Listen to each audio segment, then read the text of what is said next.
السلام علیکم ناظرین، آپ دیکھ رہے ہیں پاکستان انفو۔ ایک ہفتہ پہلے اخبارات میں چھپنے والی ایک خبر اور تصویر نے مجھے پریشان کر رکھا ہے۔ 22 کروڑ عوام کے لیے یہ ایک معمول کی خبر ہو سکتی ہے، لیکن وہ جو جانتے ہیں ان کو خوف کے بادل صاف نظر آ رہے ہیں۔ یہ تصویر حکومت پاکستان کی وزارت خزانہ کے میٹنگ روم کی ہے۔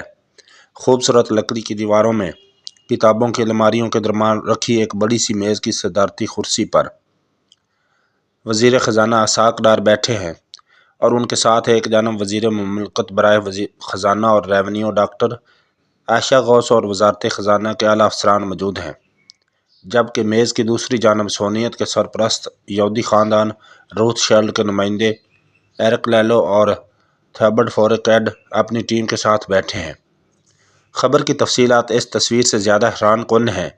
روتھ شیلڈ کمپنی نے میٹنگ میں سب سے پہلے وزیر خزانہ کو اپنی کمپنی کی تاریخ اور دنیا کے دیگر ممالک میں اس خاندان کی معاشی خدمات کے بارے میں تفصیل سے بریفنگ دی ہے۔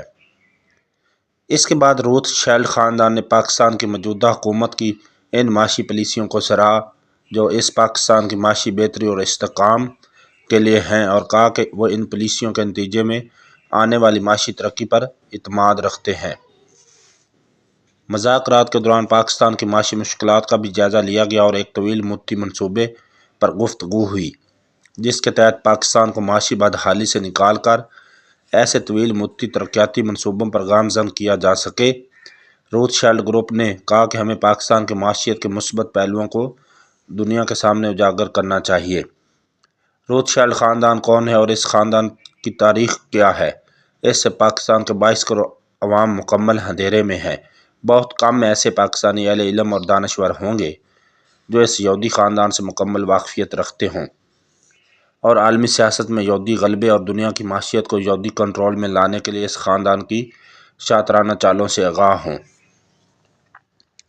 جس ڈکلیریشن نے گزشتہ ایک صدی میں انسانی تاریخ پر خوفناک اثرات مرتب کیے ہیں اور جس کی وجہ سے مسلمان امت گزشتہ 75 سال سے آگ اور خون میں نہا رہی ہے، وہ بلفور ڈکلیریشن ہے۔ یہ ڈکلیریشن 2 نومبر 1917 کو برطانوی وزیر خارجہ آرتھر بلفور نے ایک خط کی صورت میں روتھ شیلڈ خاندان کے سربراہ لیونل والٹر روتھ شیلڈ کو ہی لکھا تھا۔ اس خط میں یہ تحریر کیا گیا تھا کہ برطانوی حکومت اپنی تمام ہمدردیاں یہودی سنی کمیونٹی کی خواہشات کے ساتھ رکھتی ہے اور اپنی تمام قوتیں اور مقصد کے حصول کے لیے لگائے گی کہ کیسے فلسطین کے علاقے میں یہودیوں کے لیے ایک ہوم لینڈ تخلیق کیا جائے۔ یہ خط یوں تو 1917 میں لکھا گیا، لیکن اس کے مندرجات پر کام تقریباً 13 سال پہلے یعنی 1904 میں ہی شروع ہو گیا تھا۔ روتھ شیلڈ خاندان نے سونیت کے ترجمان چائم ویز مین کو برطانیہ بلایا اور اسے مانچسٹر میں بہت بڑی جائیداد عطا کر دی۔ اس شخص کو برطانوی حکومت کو شیشے میں اتارنے کے لیے بلایا گیا تھا اور اس نے حکومت برطانیہ سے اس معاملے میں بہترین پیش رفت کی، جس کے تحت ایک خفیہ معاہدہ طے پایا کہ تمام دنیا کے یہودی سرمایہ دار پہلی جنگ عظیم میں نہ صرف برطانیہ کو وسیع سرمایہ فراہم کریں گے بلکہ امریکہ میں موجود یہودی لابی امریکی حکومت کو اس جنگ میں شامل ہونے کے لیے قائل بھی کرے گی۔ برطانیہ کا وزیر اعظم ڈیوڈ لائیڈ جارج اور وزیر خارجہ بلفور دونوں عیسائی سونیت کے قائل تھے۔ عیسائی سونیت اس بات پر یقین رکھتی ہے کہ ایک دن حضرت عیسیٰ دوبارہ اس دنیا میں آنا ہے اور یروشلم کو آباد کرنا ہے۔ ان کے نزدیک یہ اسی وقت ممکن ہوگا جب انجیل کے مطابق تمام بکھرے ہوئے یہودیوں کو ارض موعود پرامس لینڈ میں واپس آباد کر دیا جائے گا۔ اس لیے وہ اس سونی ایجنڈے کو اپنے مذہبی تصور کی تکمیل کے لیے بہتر خیال کرتے تھے۔ روتھ شیلڈ کو لکھا جانے والا بلفور کا خط ایک مبہم اور غیر معین قسم کی تحریر کی صورت میں جان بوجھ کر لکھا گیا تاکہ دنیا اسے یہودی ایجنڈے کی تکمیل نہ خیال کرے۔ اس مقصد کے لیے لفظ قوم کا مسکن نیشنل ہوم کے الفاظ استعمال کیے گئے جو دنیا کی نظروں میں اسے صہیونی خواب کو چھپاتے ہیں جس کے تحت اسرائیل میں ایک صہیونی حکومت کا قیام ہے، بلکہ یہ الفاظ یہودیوں کو وہاں آباد کر کے عربوں اور یہودیوں کو ایک مشترکہ ریاست کے قیام کا تصور دیتے ہیں۔ اس خط میں فلسطین میں مقیم عربوں کی قومی حقوق کا بالکل ذکر نہیں کیا گیا، بلکہ اس کی جگہ شہری اور مذہبی حقوق کا تذکرہ ہے، یعنی ایک دن مسلمان اقلیت میں ہوں گے تو ان کے شہری اور مذہبی حقوق انہیں ملنے چاہئیں۔ اس خط کی تحریر میں یہودیوں کی چالاکی اور عیاری نمایاں نظر آتی ہے۔ اگر وہ ایسی مبہم زبان استعمال نہ کرتے تو برطانوی معاشرے بلکہ 2000 سال سے عیسائی دنیا میں یہودیوں کے خلاف جو نفرت موجود تھی وہ برطانیہ کو ہر حالت میں ایسے معاہدہ کرنے سے روک دیتی جس میں کھلم کھلا صہیونیت کے خوابوں کو تعبیر دینے والی بات کی گئی ہوتی۔ بلفور ڈکلریشن کی تحریر ہونے سے پہلے کے 10 سال اسرائیل کے قیام اور عالمی سازشوں کے لیے بہت اہم ہیں۔ 1904 میں دنیا بھر کے صہیونی نمائندوں نے برطانیہ کے ساتھ مذاکرات کا آغاز کیا اور ساتھ ہی یروشلم کے آس پاس کے علاقوں میں جا کر آباد ہونے کی خفیہ کوششیں شروع کر دی۔ برطانیہ اس وقت دنیا کی سب سے بڑی عالمی قوت تھی جس کی سلطنت میں سورج غروب نہیں ہوتا تھا، جبکہ اس کے مقابل قوتوں میں آسٹرو ہنگرین سلطنت تھی اور مسلمانوں کے خلافت عثمانیہ تھی جو اپنی آخری ہچکیاں لے رہی تھی۔ روتشیلڈ کی شاطرانہ ذہن نے ایک خفیہ ترکیب سوچی اور اس نے اس پر عمل درآمد شروع کر دیا۔ خلافت عثمانیہ کے علاقے یروشلم سے 66 کلومیٹر دور جافا شہر کے شمال میں ایک وسیع ریگستان تھا جس میں ایک بڑے ریت کے ٹیلے پر 1909 میں روتشیلڈ دنیا بھر سے 60 یہودی سرمایہ داروں کو لے کر پہنچا۔ اس ٹیلے کو عبرانی زبان میں تل ابیب کہتے ہیں، یعنی ایسا ریتیلی ٹیلہ جس کے نیچے پانی موجود ہو۔ اس کے ایک ہاتھ میں 60 سفید رنگ کے گونگے تھے اور دوسرے ہاتھ میں 60 سیاہی میل سفید گونگے۔ سفید گونگوں پر ان کے نام لکھے ہوئے تھے اور گرے گونگوں پر پلاٹوں کے نمبر۔ روتشیلڈ نے قرعہ اندازی کی اور ہر ایک کو مکان تعمیر کرنے کے لیے پلاٹ الاٹ کر دیے۔ ان 60 گھروں کے علاوہ ایک بہت بڑا پلاٹ یہودی عبادت گاہ کے لیے اور دوسرا ایسا ہی بڑا پلاٹ میونسپل کمیٹی کے دفتر کے لیے اور تیسرا بڑا پلاٹ قدیم عبرانی زبان سکھانے والے ادارے کے لیے رکھا گیا۔ شہر کو آباد کرنے کے لیے 1 سال کا وقت دیا گیا اور ٹھیک 1 سال کے اندر اندر روتشیلڈ نے اپنے 60 ساتھی یہودیوں کے ساتھ مل کر امت مسلمہ کی سرزمین پر اسرائیلی ناسور کا مرکز قائم کر دیا گیا۔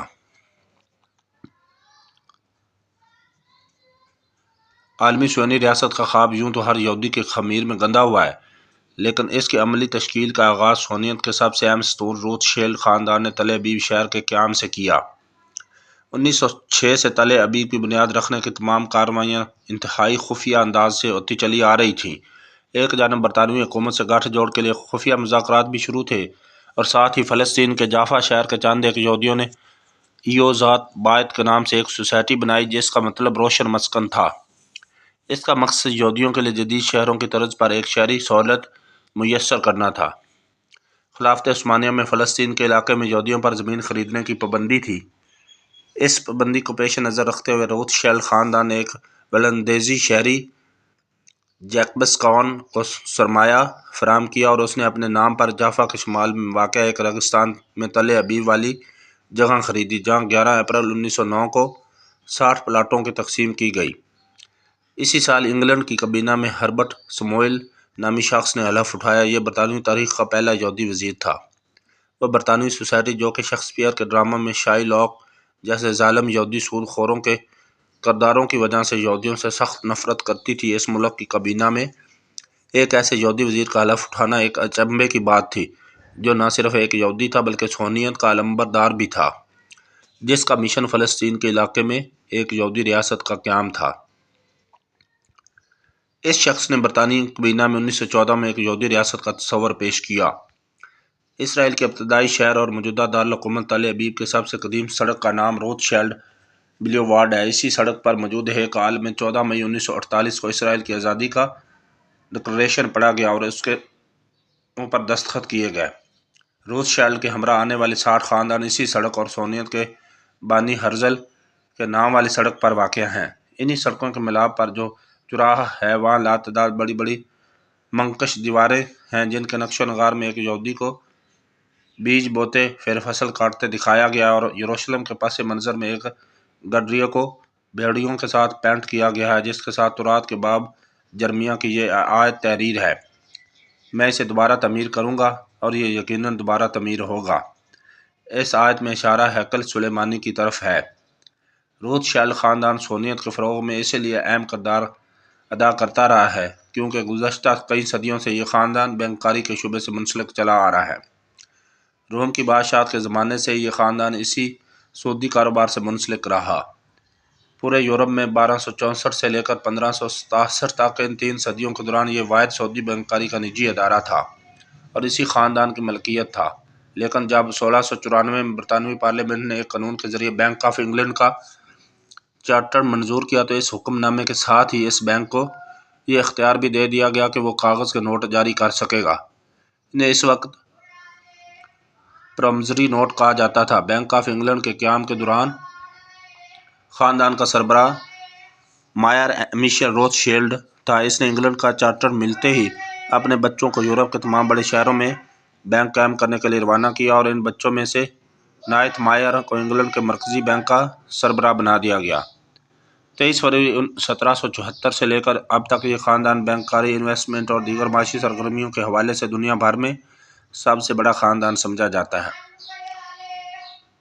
کہا جاتا ہے کہ ان کی بینک کاری نے یورپ کے سیاسی تاریخ کو تراشا ہے، وہ سیاسی تاریخ جس میں 2 عالمی جنگیں اور کروڑوں انسانوں کا قتل عام بھی شامل ہے۔ قائد اعظم نے 1 جولائی 1948 کو اسٹیٹ بینک کے افتتاح کے موقع پر اپنی تقریر میں ان 2 عالمی جنگوں کا انہی بینک کاریوں کو مورد الزام ٹھہرایا ہے۔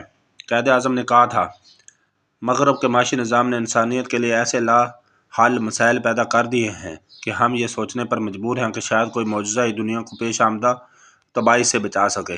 یہ نظام انسان اور انسان کے درمیان عدل قائم کرنے اور بین الاقوامی سطح پر انتشار ختم کرنے میں ناکام ہو چکا ہے، بلکہ اس کے برعکس یہ گزشتہ 50 سال کے عرصے میں 2 بڑی عالمی جنگوں کا بنیادی ذمہ دار ہے۔ اقبال نے اپنی مشہور نظم فلسطینی عرب میں انہی بینک کاریوں کو یورپ کے اصل حکمران قرار دیتے ہوئے فلسطینیوں سے کہا تھا، تیری دعا نہ جنیوا میں ہے نہ لندن میں، تیری دعا نہ جنیوا میں ہے نہ لندن میں، فرنگ کی رگیں جہاں پنجہ یہود میں ہے۔ اقبال نے اس حقیقت کو مزید اشکار کرتے ہوئے اس یہودی سعودی بینکاری نظام کو انسانیت کا سب سے بڑا دشمن قرار دیا ہے۔ ای بنو کے ای فکر چلاک یہود، نور حق از سینہ آدم ربود، تا بالا نہ کردد ای نظام، دانش و تہذیب و دین سودائے خام۔ یہ بینک جو یہودیوں کے مکار و عیار سوچ کی پیداوار ہے، انہوں نے انسانیت کے سینے سے حق کا نور نکال دیا ہے۔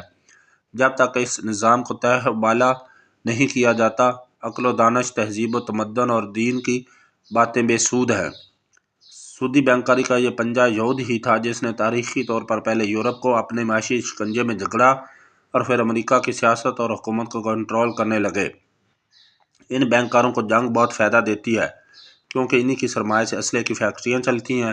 مشہور مورخ ایلین برگر، جس نے یہودیوں پر مظالم یعنی ہولوکوسٹ پر تحقیقات کا آغاز کیا تھا، اس جیسا یہودیوں کا ہمدرد مورخ بھی لکھتا ہے کہ for every soldier who died in battle the international bankers made a profit of $10,000۔